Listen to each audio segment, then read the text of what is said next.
नमस्कार मित्रांनो, आजच्या या व्हिडिओमध्ये मोबाईलमुळे खरंच तुमची प्रायव्हसी धोक्यात आहे का याबद्दल थोडक्यात माहिती बघणार आहोत. कारण सध्या सिटिझन लॅबचा जो काही रिपोर्ट आलाय त्यानुसार खरंच सर्वांनी काळजी करण्याची गरज आहे आणि सावधानता बाळगण्याची सुद्धा गरज आहे. कारण आजकाल प्रत्येकाच्या हातामध्ये स्मार्टफोन आहेत, प्रत्येकाकडे स्मार्टफोन आहे. मग आपण साधे साधे कामं, पेमेंट वगैरे हे सगळं स्मार्टफोनद्वारे करत असतो. कोणतंही छोटं-छोटं पेमेंट करण्यासाठी सुद्धा स्मार्टफोनचा वापर केला जातो. उदाहरणार्थ आपल्याला ₹10 जरी कुठे स्टोअरवरती पेमेंट करायचं असेल, तरी आपण फोनद्वारे फोनपे, गुगल पे किंवा इतरही अनेक पेमेंट गेटवे आहेत त्याद्वारे आपण पेमेंट करत असतो. पण हे खरं तितकं सिक्युअर आहे का? तर याबद्दलच आज आपण माहिती बघणार आहोत.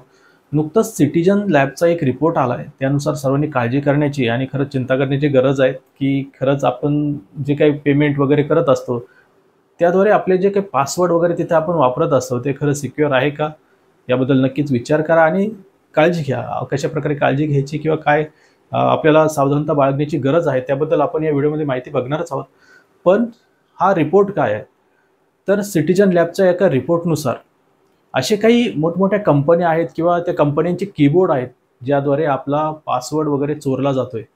तुम्हाला ऐकून आश्चर्य वाटेल, की तुमच्या मोबाईलमध्ये जो तुम्ही कीबोर्ड वापरतोय, कीबोर्डद्वारे आता आपल्याला पेमेंट करायचं आहे, कुठेही log in I D password टाकायचा आहे, तर आपण कीबोर्डचाच वापर करत असतो स्मार्टफोनमध्ये.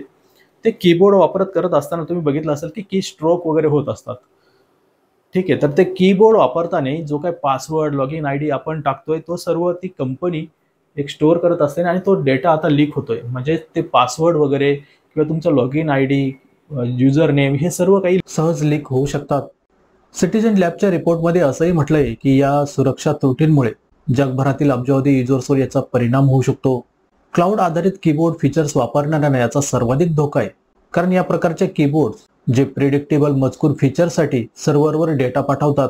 म्हणजेच हे कीबोर्ड की स्ट्रोक त्यांच्या सर्व्हरमध्ये स्टोअर करत असतात. त्यामुळे कीबोर्ड स्ट्रोकच्या डेटामध्ये कोणत्या ॲप किंवा कोणत्या वेबसाईटवर कोणती कीज वापरली गेली याची सर्व माहिती तिथं स्टोअर होत असते. यात अनेकांची बँकिंग डिटेल्स सुद्धा असते. म्हणूनच अशा प्रकारचे ॲप वापरणे हे सुरक्षेच्या दृष्टीने खूप मोठी रिस्क आहेत. यातून तुमच्या की स्ट्रोकचा डेटा सहज लीक होऊ शकतो. म्हणजेच याद्वारे तुमची बँकिंग डिटेल्स सहज लीक होऊ शकतात. तुम्ही जर या कंपनीचे कीबोर्ड जर वापरत असाल तर आत्ताच अनइन्स्टॉल करा, काढून टाका ते तुमच्या स्मार्टफोनमधून. आणि जे युजर फ्रेंडली आहेत, म्हणजे जेथे अशा प्रकारचा कुठलाही डाटा चोरी होत नाहीये, अशा प्रकारचे कीबोर्ड तुम्ही वापरा.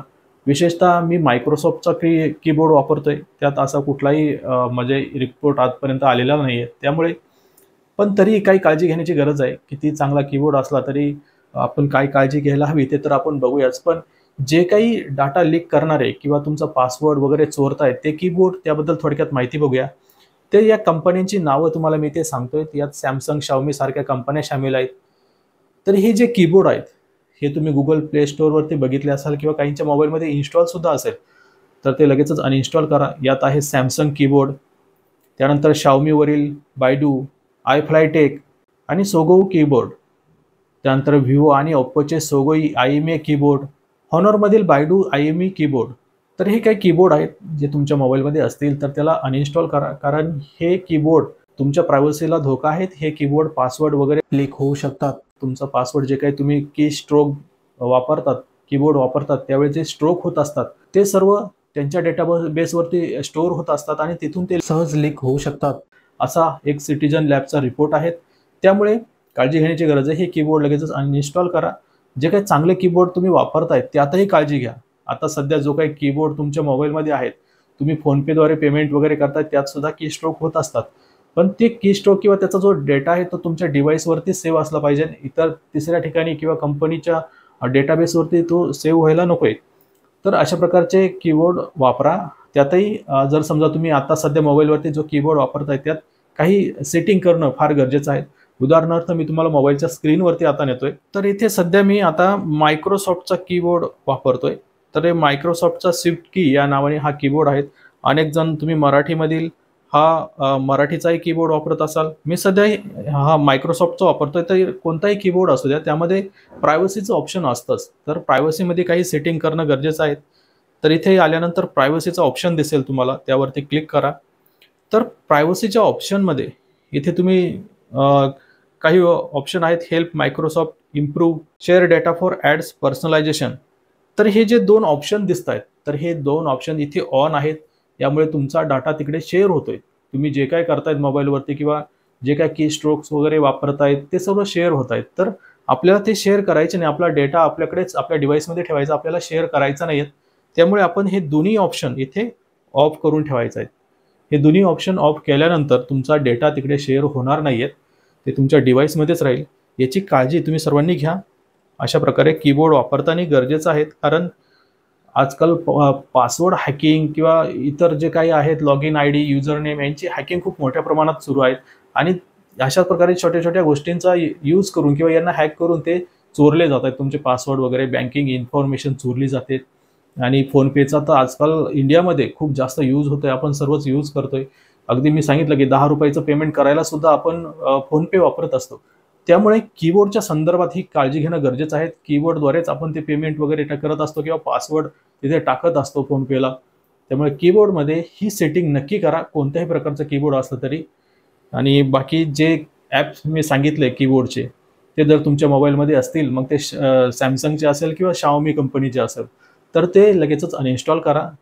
एखादं चांगलं कीबोर्डचं ॲप, ज्याच्याबद्दल असा कुठला डाटा लीकचा रिपोर्ट नाही आहे, त्या प्रकारचं कीबोर्डचं ॲप तुम्ही इन्स्टॉल करा आणि त्यामध्ये जी मी आता सेटिंग सांगितली, ती नक्की करा प्रायव्हसीमध्ये जाऊन. म्हणजे तुमचा डेटा कुठेही दुसऱ्या ठिकाणी शेअर होणार नाही याची काळजी घ्या. तर मित्रांनो, आजच्या व्हिडिओमध्ये बस एवढंच. भेटूया पुन्हा पुढच्या व्हिडिओमध्ये आणि अशाच प्रकारच्या व्हिडिओसाठी आमच्या चॅनलला सबस्क्राईब नक्की करा आणि नोटिफिकेशन बेल आयकॉनवरती क्लिक करा. म्हणजेच आमच्या सर्व व्हिडिओच्या नोटिफिकेशन तुमच्यापर्यंत पोहोचत राहतील. यासोबतच एक महत्त्वाची सूचना, ती म्हणजे आमचा यूट्यूब मास्टर क्लास देखील सुरू आहेत.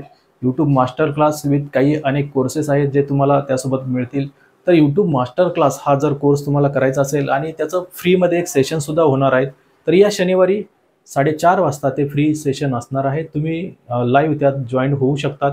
म्हणजेच ऑनलाईनसुद्धा सेशनची सोय अवेलेबल आहेत. ऑनलाईन, ऑफलाईन दोन्ही प्रकारे सेशन होत असतात. तुम्ही नाशिकमध्ये असाल तर ऑफलाईनही जॉईन करू शकतात आणि इतर दुसऱ्या शहरांमध्ये असाल तर तुम्ही ऑनलाईन आम्हाला जॉईन होऊ शकतात.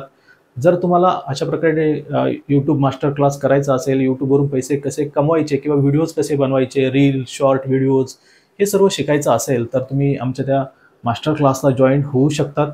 तर शनिवारी 4:30 वाजता तुम्ही घरबसल्या यूट्यूबबद्दल शिकू शकता. तसंच पुढे जर तुम्हाला इंटरेस्ट निर्माण झाला, म्हणजेच हे फ्री सेशन आहेत शनिवारी, पण त्यानंतर जर तुम्हाला इंटरेस्ट निर्माण झाला, तर तुम्ही 5 आठवड्याचा एक कोर्स आहे यूट्यूबचा, जो महिनाभराचा कालावधीसाठी चालतो, पण 5 आठवडे आपण ठेवलेला आहे. तोही तुम्ही जॉईन करू शकतात किंवा पूर्ण 5 महिन्यांचा एक कोर्स आहे, तोही तुम्ही करू शकतात आणि त्यात लेक्चर हे फक्त दर रविवारी 4:30 वाजता अशा प्रकारे होणार आहेत. तर फ्री सेशन नक्की जॉईन करा या शनिवारी 4:30 वाजता. आणि या फ्री सेशनला जॉईन होण्यासाठी जे काही कॉन्टॅक्ट डिटेल आहेत ते तुम्हाला या व्हिडिओखाली डिस्क्रिप्शनमध्ये दिले जाईल. आमचा फोन नंबर वगैरे किंवा ईमेलही तुम्ही करू शकतात किंवा सोशल मीडियाद्वारेही तुम्ही आमच्याशी संपर्क साधू शकतात. यात आमच्या मराठी जन या व्हॉट्सअप ग्रुपची लिंकसुद्धा तुम्हाला इथे दिली जाईल. त्यातही तुम्ही कॉन्टॅक्ट करू शकतात.